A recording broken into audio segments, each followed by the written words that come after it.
Mothers and fathers, husbands and wives, sisters and brothers, friends for life, won't live in the past. All I wanna do now is making it last. This is Making It Last podcast. I'm your host, Noreen Daly. It's all about helping us to have better relationships, not just with ourselves or with other people. And this time around, I have Tyasha James, a third-year psychology major at Northern Caribbean University, and we'll be talking about what is the role of one's socialization on relationships. Welcome, Tyasha. Thank you. Before we continue this conversation, tell us, what does socialization, because that's a big word. What does that mean? All right, for the purpose of today's discussion, I want to narrow it down to mean simply the process of learning how to live in an acceptable way in one society. But we also have to bear in mind that in a society, there are different subcultures, and it can also refer to your family. Okay. So it's learning how to live in an acceptable way to those different groups. Okay. So now that we've set the base, what then is the role of socialization on our different relationships? 3 points jumped out at me. It's going to influence the type of persons you choose to form relationships with, the expectations you have of these relationships, and then that will determine the satisfaction you experience in those relationships. So for the types, if you're socialized to believe that you should behave in a certain manner, you're from a family that speaks English, no broken language, you eat with a certain etiquette, then you're going to look for persons who have similar mannerism. And especially if you grew up in a family where if you do opposite to that, you were probably punished. So it's registered in your mind that those things are negative and they're bad. So if you see other persons doing it, you're going to also say, oh, that's negative and that's bad and I don't want that. So you're going to automatically socialize with persons who have similar habits and tendencies to you. Okay. It can also form expectations. You are socialized to believe that in relationships there must be trust and honesty, integrity, loyalty, all of that stuff, right? So you're going to expect that in your relationships, you must be getting that from any person you form a relationship with. And if you use that as a standard, then it's going to determine your satisfaction. Oh, I am socialized to believe that the person must be loving. And if the person is not being loving to you, then you're automatically not satisfied with that relationship because it's not meeting your expectation. While these expectations do not necessarily have to be hard and fast, but it's what you know, it's what you've been taught, it's what you believe. So it's your measurement, it's your tool, it's your standard. Okay. For somebody's listening and saying, but that sounds like what will happen in an ideal world. Given all the different influences, both negative and positive, is that really possible though? So that because I've been socialized a particular way to think that that is what I will get from my That's relationships. The thing. It creates an expectation, but expectations are not always met. And that's why we sometimes find that our expectations and reality don't line up. So that's why socialization is very important. You have so many cultures, so many subcultures, so many different definitions. There's no absolute definition for certain terms. So it all depends on what you were taught growing up, what you were led to believe is going to form that expectation for you. So no, it might not match up with what is ideal, if there's any ideal at all, because I'm saying it all goes back to what you were socialized to believe. How then does that then impact on me having healthy relationships then, Tyasha? Because if it is that I grew up expecting certain things and this is what I expect and those expectations are not being met, then there's disappointment and hurt and all of that. So how then am I able to have healthy relationships? That's where we find out now that socialization is kind of an ongoing process. Okay. So you were small, you were growing up, and you learned certain basic values and beliefs from your family. But you grow up and you create your own family, you start creating your own beliefs, and by experience, you perhaps learn that some of these stuff that you were taught as a child, they don't work. So you create and recreate, you add and you take away, and you keep accommodating and assimilating.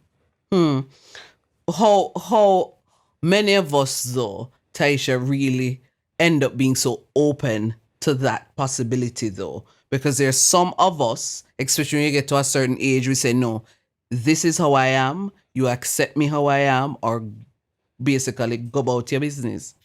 Then that's where we have the problem, and that's why we should be thankful for this podcast.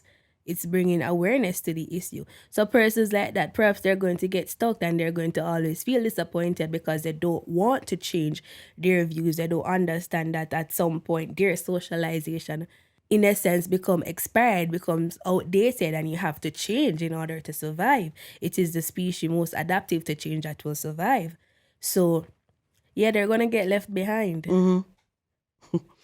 So, what then would be your recommendation to individuals listening who are saying, maybe that might be why I'm having some challenges in some of my relationships? Because, as you said, in terms of different types of persons, you attract different types of relationship. What then would be your recommendation to somebody who's listening to saying, hey, how then do I then open myself to that possibility that socialization is playing a major role in terms of my current relations, or maybe just how I perceive relationships in general? All right, such a person have to understand that because there are so many cultures and subcultures, different kind of people, while you're being socialized, keep in the back of your mind that your socialization is not the only form that exists.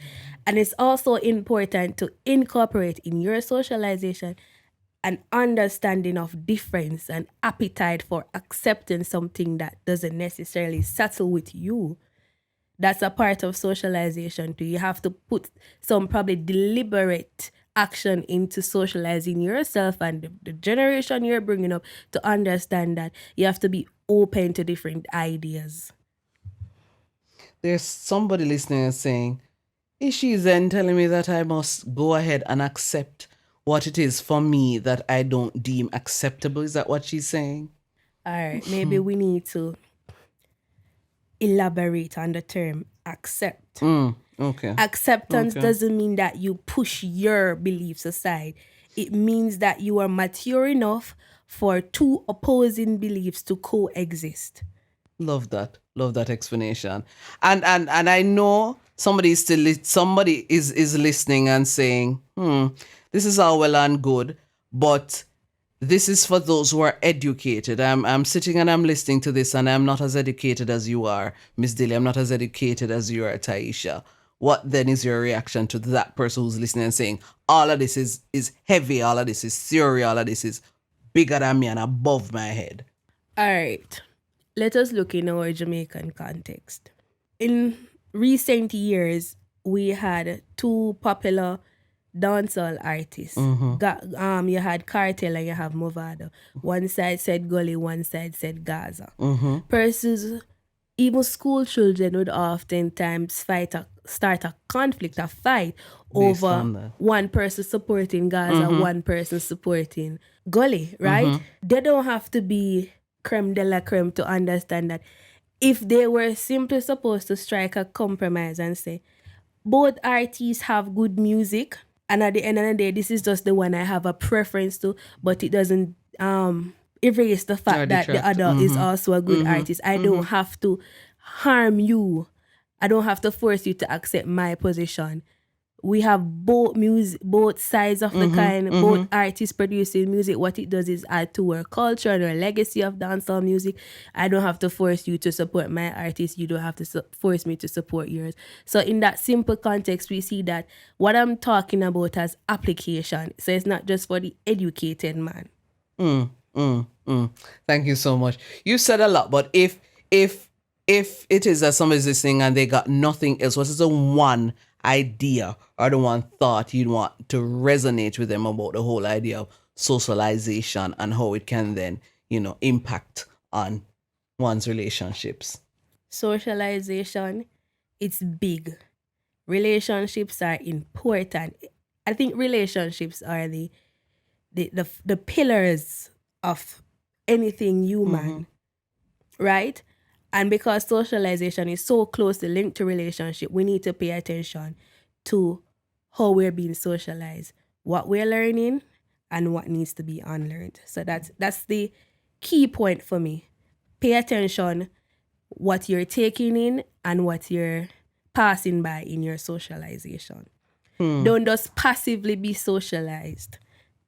Play an active role. Play an active role. Okay. But because the one thing that popped out in my mind when you said that just now is that sometimes you don't necessarily have control in terms of what you're fed. So even with when I'm fed all of this negativity, then what then do I do when it is that sometimes I really cannot control what is around me? Yes, I can make a conscious effort, but sometimes I really can't control what I am fed. So what then? I am failing to understand the idea of can't control, right? If we are being fed something, all right, let's say that you're eating. Somebody is providing food. The food is there. It looks nice. It smells nice. You are hungry. All the necessary variables are there. But you don't open your mouth. How are you going to get that food? All right. That is about the physical food, Tasha. Let me give you an example. Yeah, but we can make the analogy. Okay. So all these negative things are around you. But if you don't tune into it. All right, let me use myself as a personal example. I have found out that whenever it is that I'm not driving, and if I take a taxi, especially in the early morning, and they're playing heavy, and I don't necessarily want to say dancehall music, but what I classify as harsh music so early in the morning, because sometimes it's not necessarily dancehall or even reggae, it then impacts on me, and I didn't have a choice because I went in the taxi and I'm going somewhere. So I was fed that negativity so early in the morning. And let's say that happens over a period, which I then feel that it could then impact on me. So hence that I'm saying that sometimes I cannot necessarily control it because of what society feeds me. So that's what I meant. In a situation like that, you are the customer, so you do have the leverage to ask the driver to turn down the music or change it. Okay. So you do have a choice.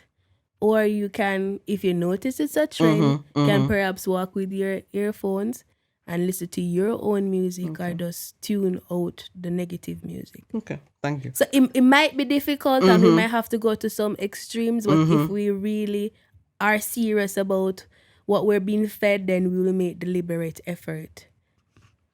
Okay. Any final thought you want to lead? Anything that you had in mind that you think is still yet to be uncovered as we're wrapping up? Final thought. As I said before, watch how you're being socialized, especially when you become conscious of your socialization. Thank you so much, Tyasha.